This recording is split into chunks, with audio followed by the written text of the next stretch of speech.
Well, all right, you guys. Hi, it's been a few, I don't know how long, a couple weeks, 3 weeks since I made a video. I am going to give you my thoughts on GTII. This is not advice. It's not financial advice. You shouldn't listen to my advice anyway. I'm sure your decision-making processes are better than mine. But I do have some things to suggest to you about GTII and where we stand right now. This has been a torturous stock to be in. It has not been fun.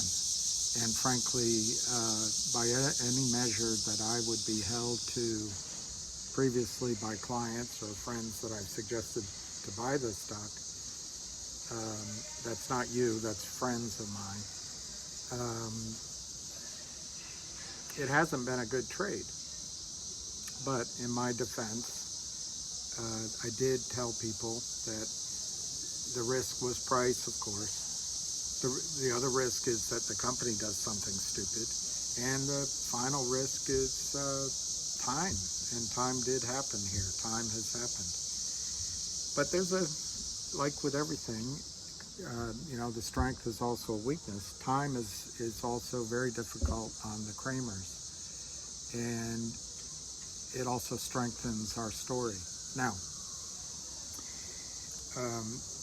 I want to make clear to you that this is your decision whether or not you want to be in this stock.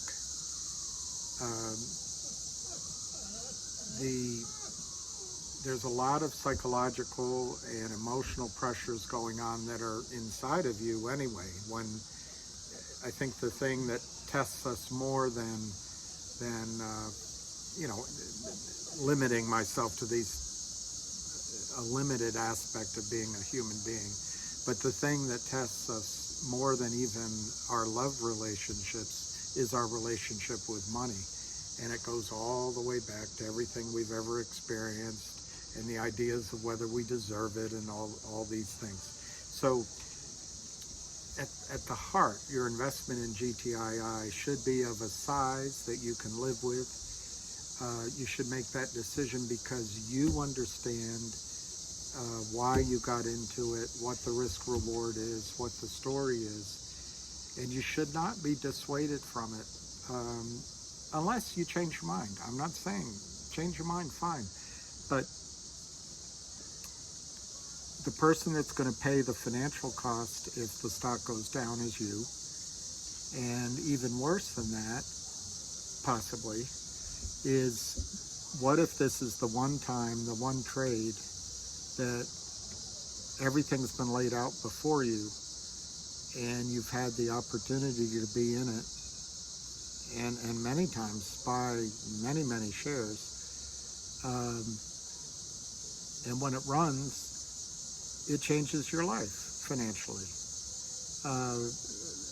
And there's a lot of, you got to make decisions about when to sell it too. So it's all fraught with disappointment. But at its core, this is an investment that can change your life. Can. I didn't say will.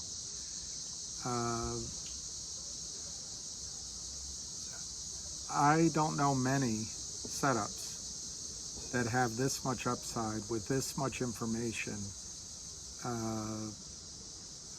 a minor risk on the downside. I was going to bring it up later, but I'll bring it up right now. At the price the stock is today, 70 cents, let's call it. It's like buying an option.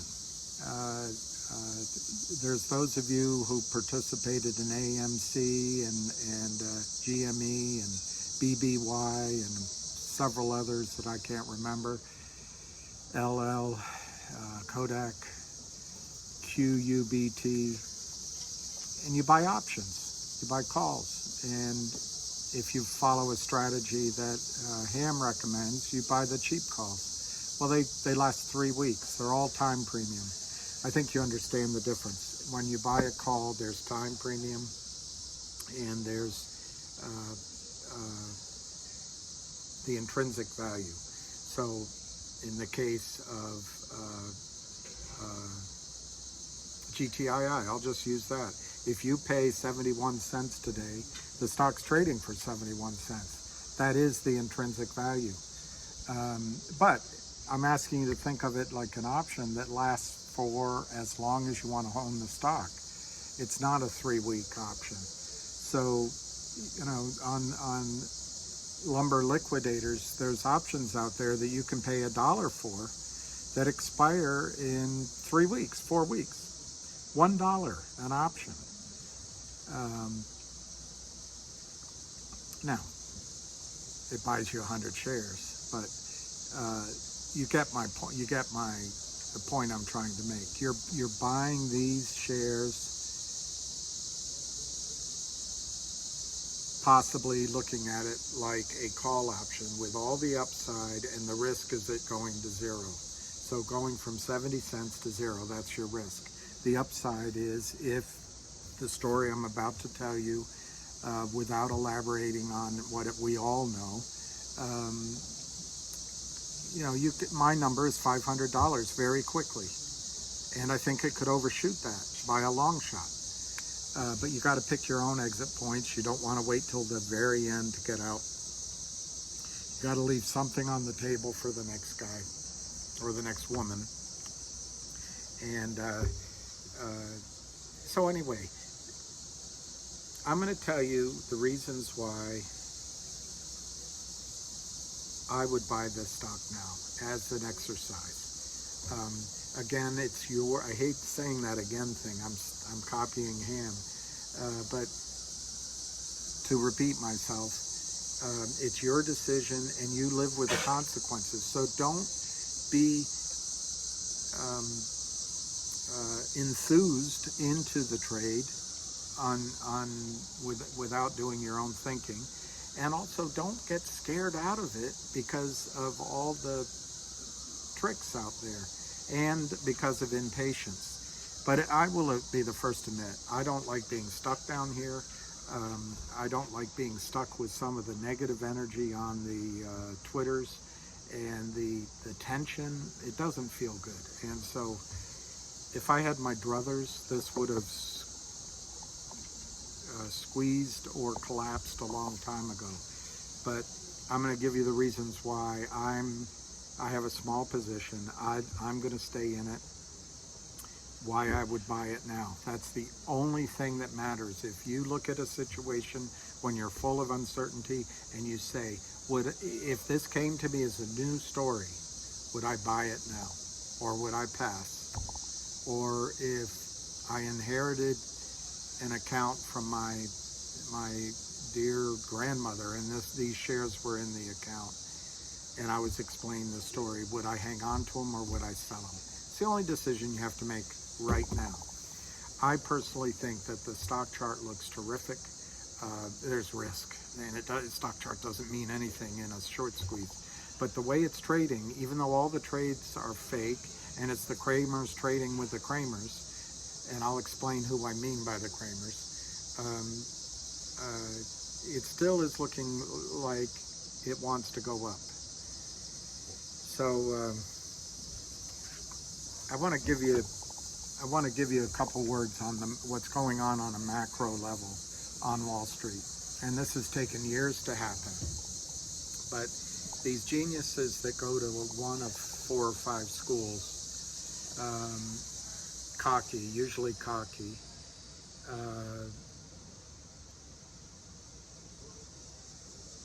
you know, men and women. It's not limited to white straight males. It's a lot of different varieties of human beings that go to these schools and then get trained on Wall Street. But what's happened to Wall Street since I was started at Merrill Lynch years ago is Wall Street has become pools of money, big pools of money. That's it. And then they get you, the broker now, wealth manager, job is to guide you into these pools of genius management, and they're expected to outperform the Dow or the S&P or some index year in and year out. They're expected to outperform alternative investments like treasuries or commodities or real estate. And then there's various permutations on that. Well, I've said on other calls, and I restate it now, there is no trading strategy in a fair market that wins year in and year out, that beats everybody year in and year out. But these guys pretty much beat, at least for the last decade, and prior to 2008 as well, they beat everybody. And I've said before, they cheat. Whether that's legal cheating or not, doesn't matter, it's still cheating. But one of their advantages is in the IPO market, and I won't bore you with that whole thing, but the pricing of IPOs goes to these big funds and they can quickly flip out for a profit. It also goes in what it's been explained to me, and I believe it, at an arm's length. These guys have destroyed the over-the-counter market. They short everything. The only thing that does not get naked shorted, phantom shares, counterfeit shares, shares created out of thin air to short because of the market maker, the reg show exemption, which we don't need anymore, but it's there for these guys to cheat. All the big funds do it. But they give money to people like the Kramers to start them out. And they make a deal with them.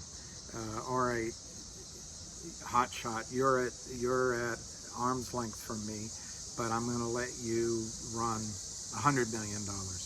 Pick 5 stocks, destroy them, and I'll cover you as long as you're honest with me.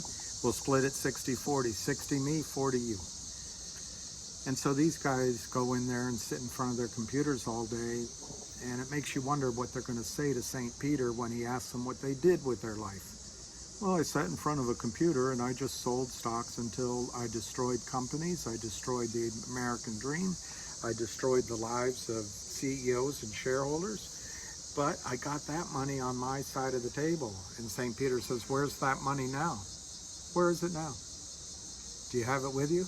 What do you have with you right now as you're talking to me?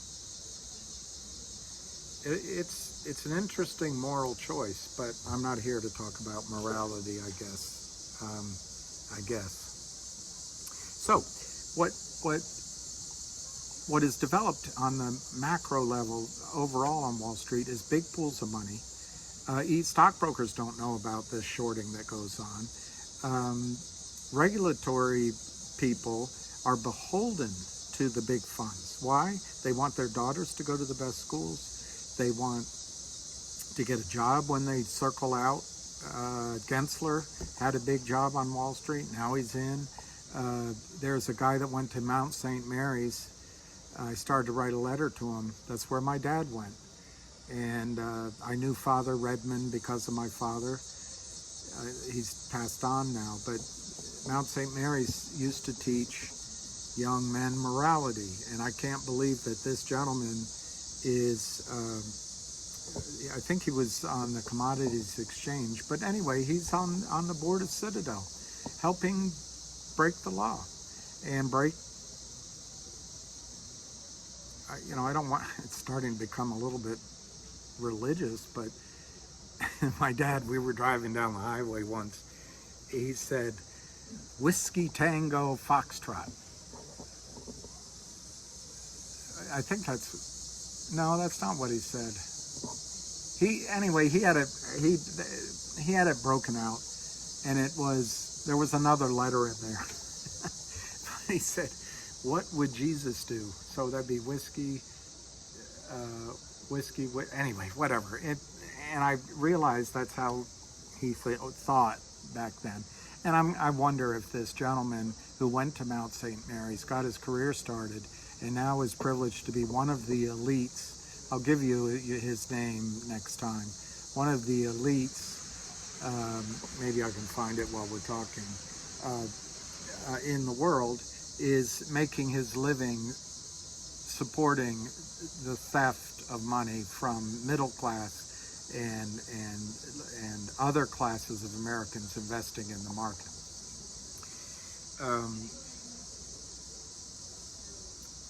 The only other thing I want to say about I'm just going to see who's on the board of Citadel, and I'll give you the name.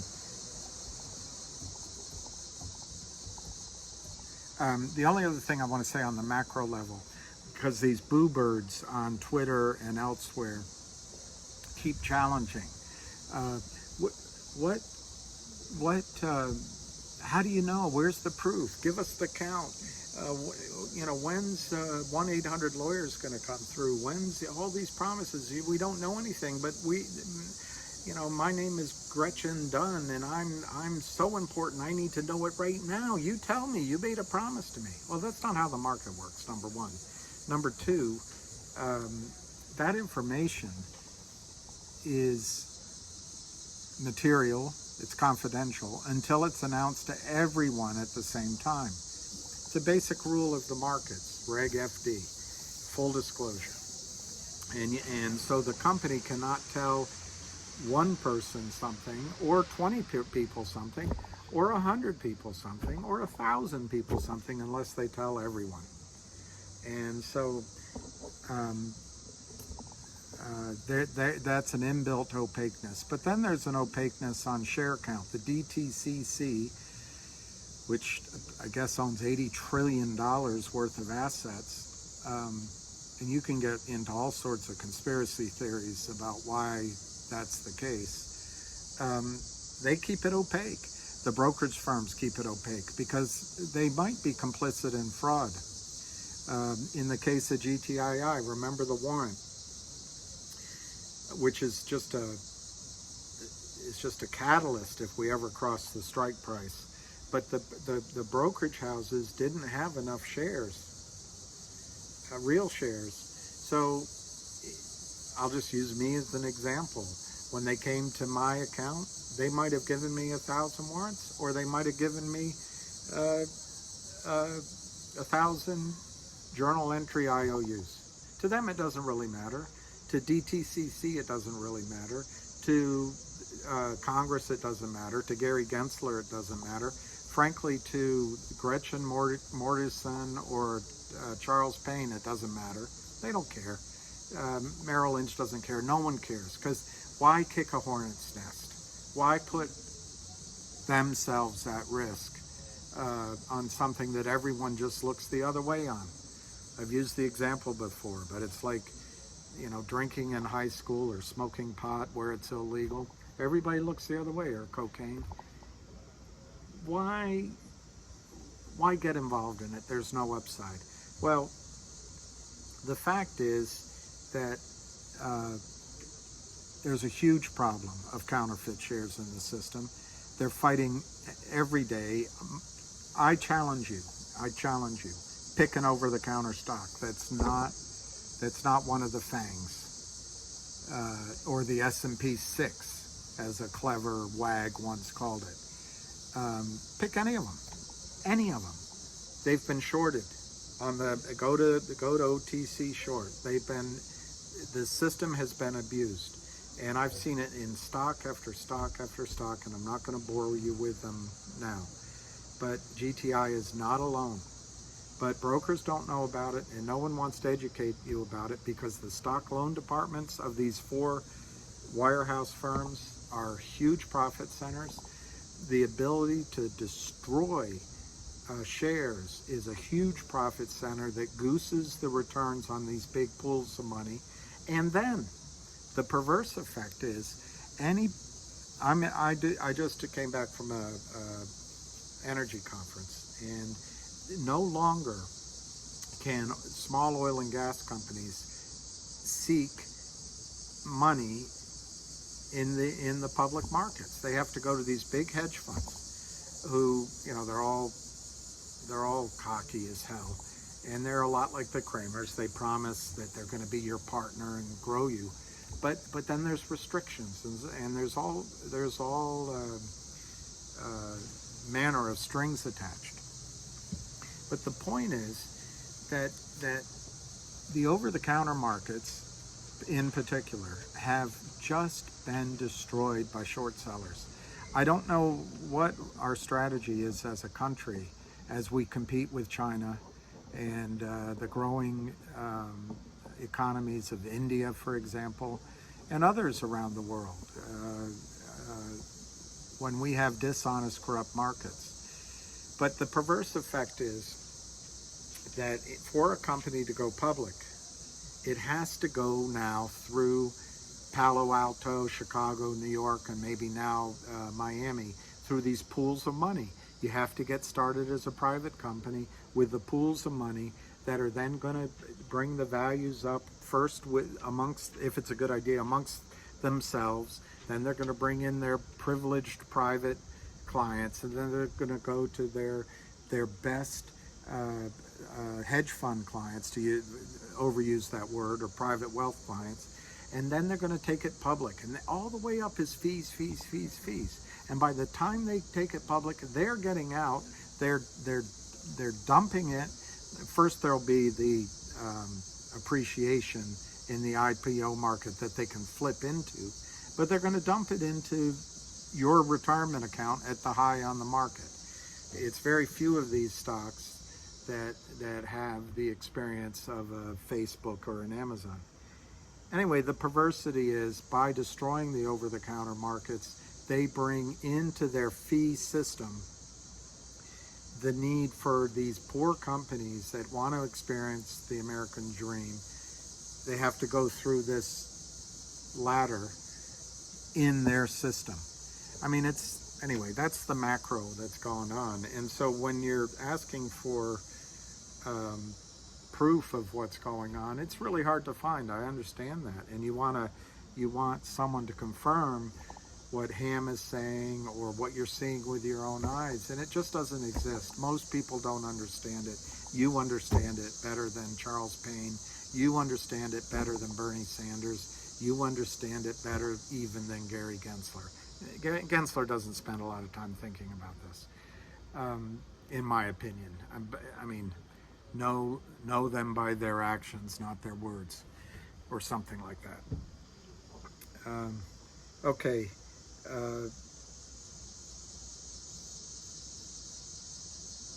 Okay, I have already admitted to you that if I had my choice, I'd be out of this trade. And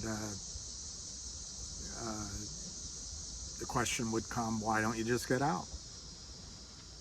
And that's what I'm going to try to answer for you, why I would buy it now, which means, by definition, why I hold it now. Now, I'm going to use the term Kramers over and over and over in here. I want to explain what I mean by Kramers. Seth and Kurt Kramer and their brother, and a lawyer and his daughter, and Charlie Mayo, and probably a secretary. They might have a dog or a cat and a poodle, a fish. But their little group has a long history of destroying companies. They never have a client that survives their treatment. They promise to help these poor little companies. Remember, I explained to you how they're starved for capital. So they come to this group, and the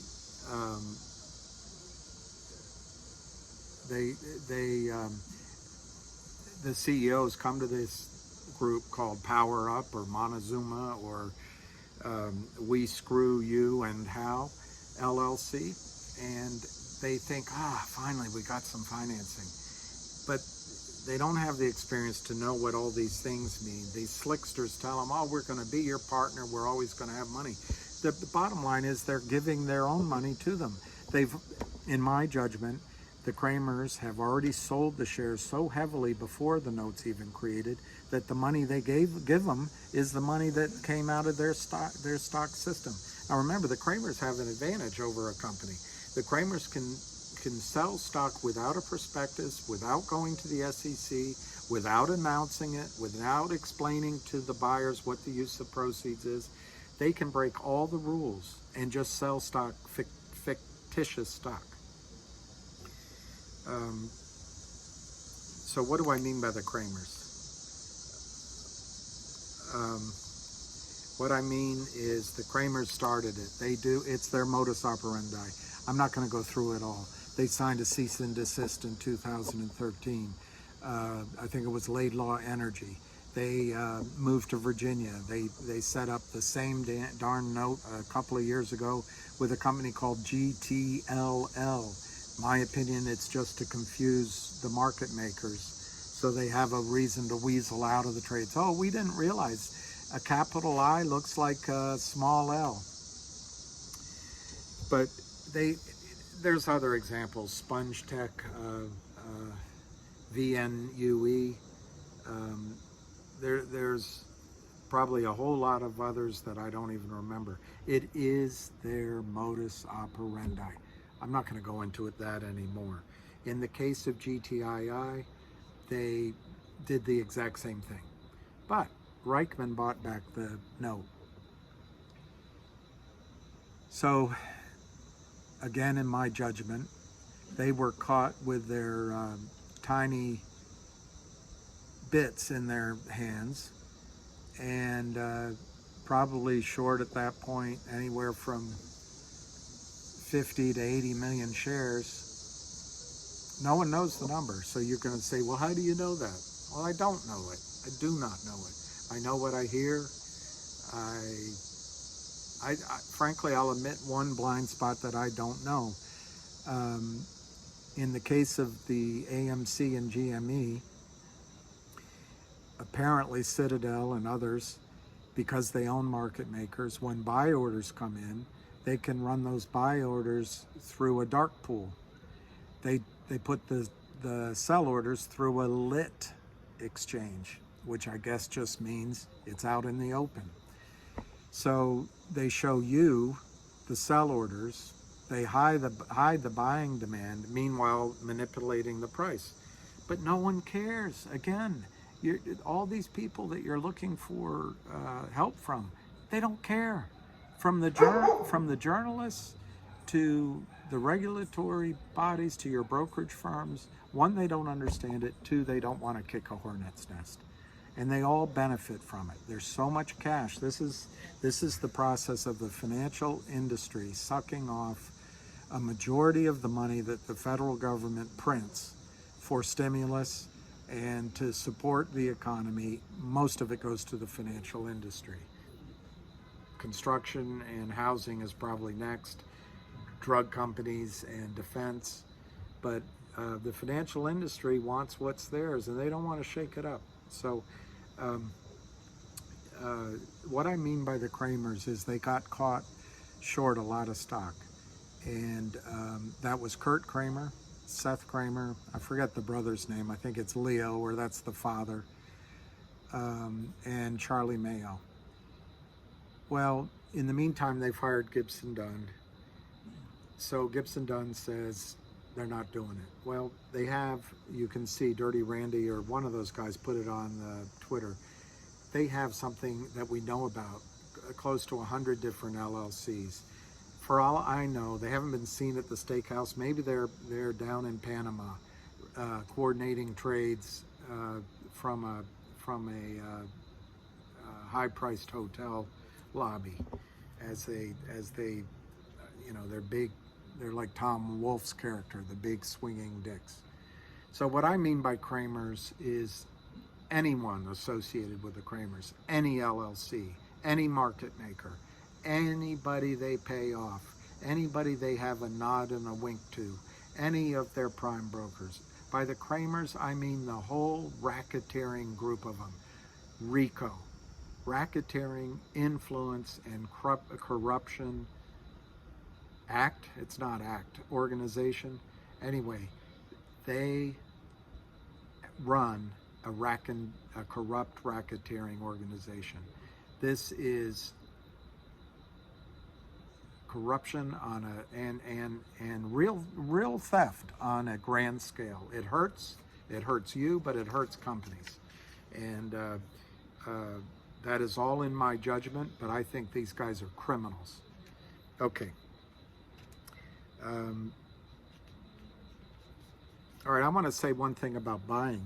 When you put in buy orders for this, if you're a retail guy, I'm not telling any people that are already in the business, but it used to be that you could go in and play with the price, and there was a real market maker, a guy down on his desk doing the trades. I met some real characters as market makers. There was one guy was a longshoreman. He had arms bigger than my thighs. He would tell me he'd carry off things from the ships with one arm. He was just built like he was a great guy. he had a black car before Uber follow him everywhere he would go because he was so big. So he would have a driver follow him. He'd always buy the dinner, and I think he was even president of the American Stock Exchange for a while. But back then, when you were a market maker, yes, you made money trading your various stocks, and each market maker handled certain stocks. But you had a responsibility to maintain an orderly market. So sometimes when there was a selling wave, you were buying to maintain that market, or same on the upside. Well, they don't do that anymore. It's all electronic. I don't know why they need market makers anymore, but you know, the reason I bring it up is now when you buy, there is no real playing around with that price. So if you come in, if GTII is trading, let's say 71 to 75 cents, and you want to buy 10,000 shares, if it were me at these prices, I would just go ahead and buy it. But one strategy would be to buy half right now. Well, you might be tempted to say, okay, I'll go in the middle. I want to get better than 75 cents. That's not going to work. They're not going to fill that trade unless the ask comes down in size and goes through you. So then that's kind of a sucker buy. Shit, why did I buy it? It's great. They knew it was going down and they filled me. Or you might say, well, I'll go in on the bid. I don't want to buy at the ask. I'll just, if it goes down, I'll come in on the bid. Same thing. You'll only buy it if the ask comes down, if the stock has a collapse, and they know of some sell orders, or the computers do.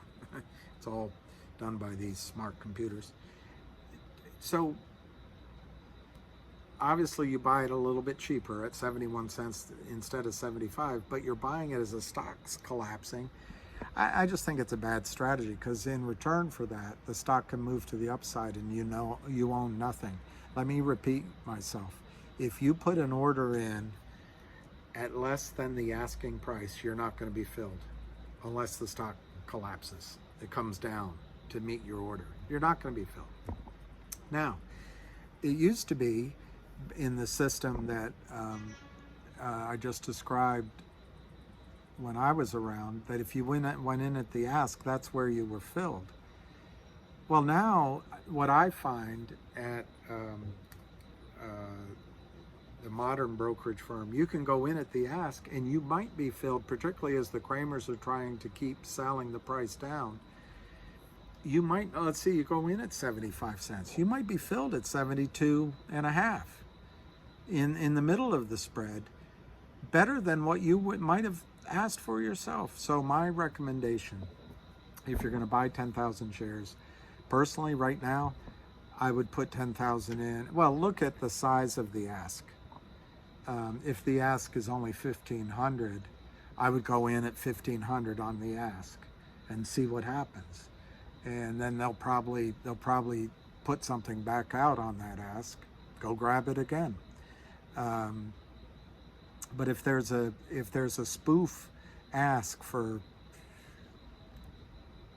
9,000 shares, go get it. Go get it. Now there may be some rules where they don't have to honor it, but I don't know of that rule.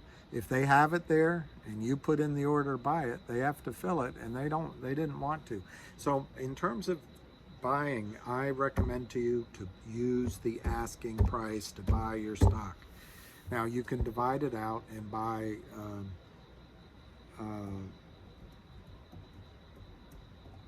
part of it and then try to get it lower But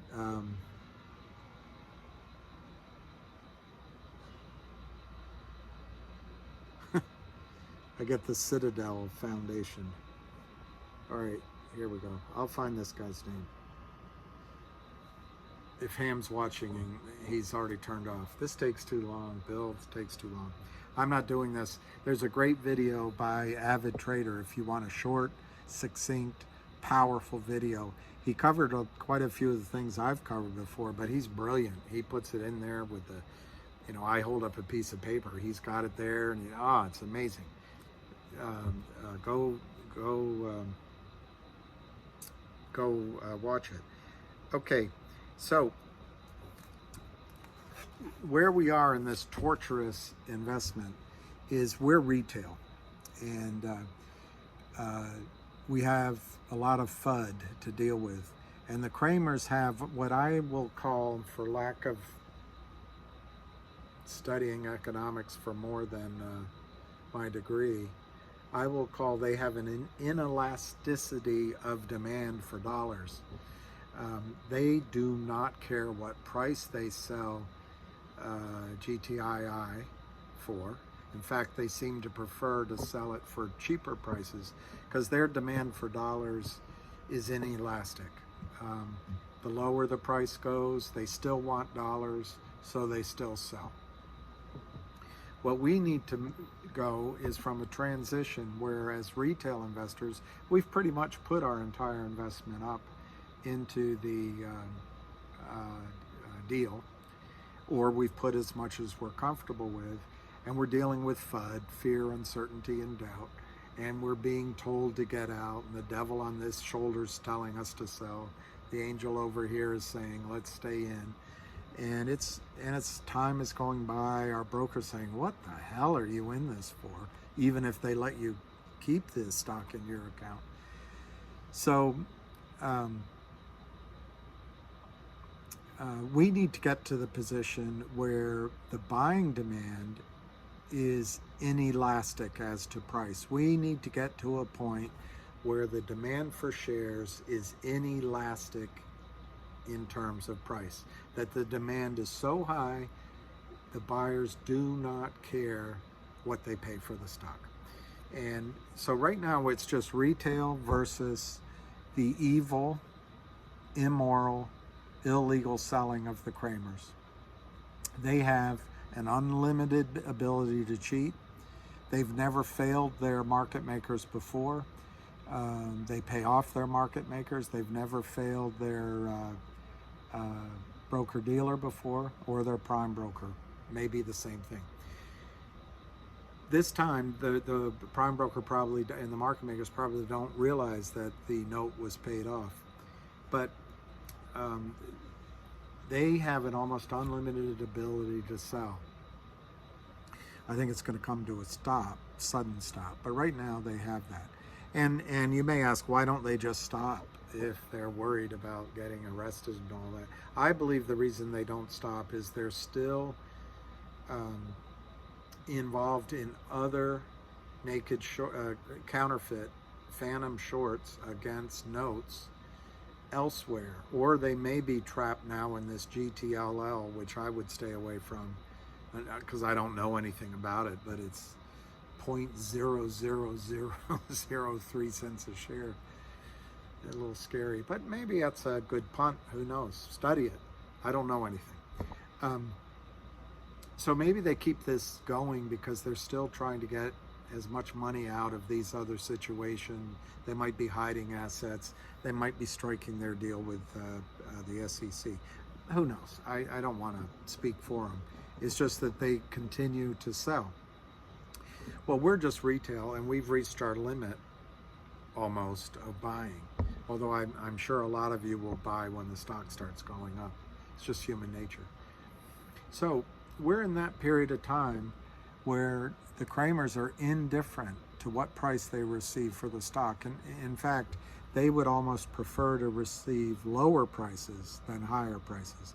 So their inelasticity of demand is for dollars at any price in return for shares. Because remember, they're creating shares out of thin air. So They're essentially creating money out of thin air. It's all illegal. Just because the Fed does it doesn't mean it's legal for the Kramers. Okay, so how do we move it? How do we move to the point where there's buying that doesn't give a FUCK what the price is? There's only three things that have to happen. One, the Kramers stop selling. Two, there's some sort of fundamental drive that makes buyers come in. But three is the brokers. And the brokers are going to have to buy in when the warrant price is in the money. And you're going to say, how do you know that? Well, you know, at some point you have to make your decision on what side of the fence are you on. Do you believe that there are shares sold here that do not exist? Where do you think, that means every share that was sold that doesn't exist was paid for by an account, whether it was institutional or retail. Odds are most buyers here are retail. Highly unlikely that institutional buyers are here. Why? Because the stock's under $5 and it's under 350 million. So in retail accounts are share certificates by journal entry or electronic entry. But at the DTC, there may be no corresponding real shares that exist. So the warrants which were given out at 1 for 10, if you assume there's 100 million shares naked short, in other words, there's 100 million shares in brokerage accounts that do not have a corresponding share listed at the DTC, well, 1 out of 10 is 10 million shares. But you can cut that in half. You can say it's only 50 million. I don't care. That's still 5 million shares the brokerage firms suddenly have to buy in order to, well, like, they've already missed the X date, but I guess they're going to be under pressure to buy to cover their risk on the upside, because they are going to have to cover that warrant as if you actually had it. Otherwise, they commit fraud. Right now, they can say, oh, we didn't realize. But that means they have to honor that warrant they put in your account, which means they have to go buy the stock to fulfill the warrant. So I guess if you don't exercise, they don't have to. But if you come in and say, I want to exercise my 1,000 warrants, what shares are they going to give to you? They have to go in the open market and buy it.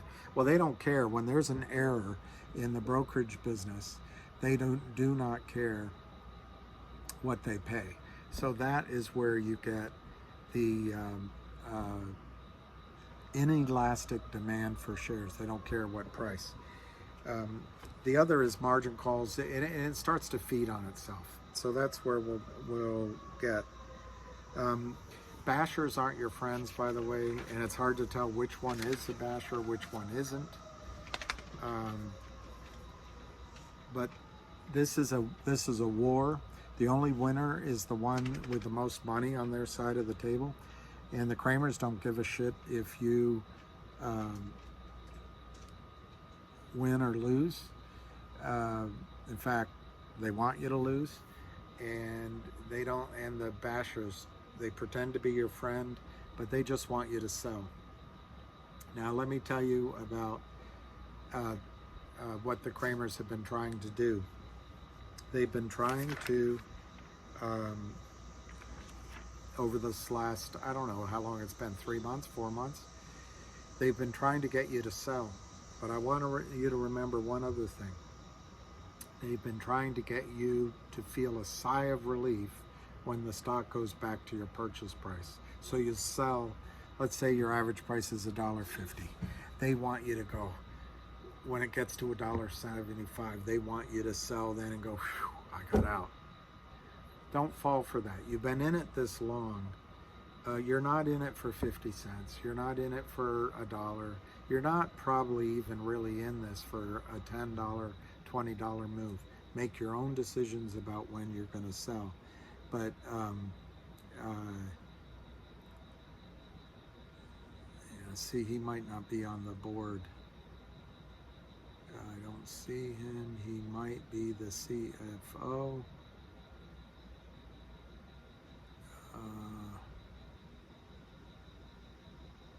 There's Ken Griffin. They have a lot of men. They got to work on that. Ben Bernanke is a senior advisor. Do you really think the government's on your side? All right, let me. Sorry. I will give up on this in a second because I know. All right, I'm gonna just give up on it. All right, so the point I was making was that the Kramers have tried to get you to sell now, but they're also trying to get in your head that when the stock starts going off, you should get out there. Don't, you know, if you've been in it this long, make your own decisions. But if you've been in it this long, don't get out for peanuts. Make the Kramers pay for your pain and your waiting. Yeah, obviously, I'm not gonna be able to get through my 11 reasons in this video. Maybe I'll do another one right after this. But let me just tell you what I think the stock price is going to do. We're, you know, I put some charts up. Obviously, charts don't mean anything, and I'm not much of a chartist. But this pullback is healthy because nothing goes straight up. And if it did go up like a rocket, it would come right down like a rocket. So this pullback is okay. They're trying to break some sort of trend line, you know, the 200-day moving average. But the two places it's come down to, I don't have it in front of me. I think it was 70 cents and 60 cents. Were potentially resistance points on the way up. There's support on the way down. It's good to test them. We're done with that. I'm not saying it's going to change in one day, but pretty soon I think we'll be back up testing. I think we're going to breeze right through it, and we're going to get to 128. One thing that happens with time, a lot of the weak hands sell, so it goes into strong hands. So a lot of those resistance points, when it goes up, it goes through it like a hot knife through butter. So my own opinion, it's just opinion, I think we're going to go through 90 and $1 pause a bit, $1.20 pause a bit, get through $1.28. And then there's all sorts of numbers up there where people paid. And that's, going back to what I just said, if people start selling just to get their money out, there could be some pause at 135, 150, 170, $2, round numbers are usually, but in my judgment, we're going to go straight through those numbers. The big Maginot line is going to be $2.75 because the Kramers know that the brokerage firms are going to come in as buyers if the stock closes for several days above, let's say it goes to $3. Well, people are going to start exercising their warrants. Instead of buying stock in the open market, they'll exercise their warrants. And that's going to bring in that buying that I told you about.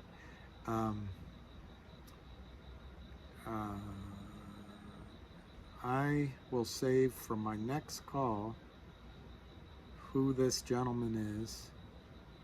I want to say he's the head of their legal department, but it doesn't come up on Citadel.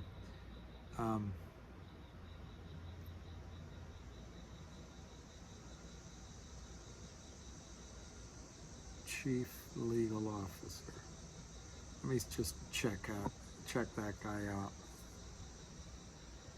Chief Legal Officer. No, but he.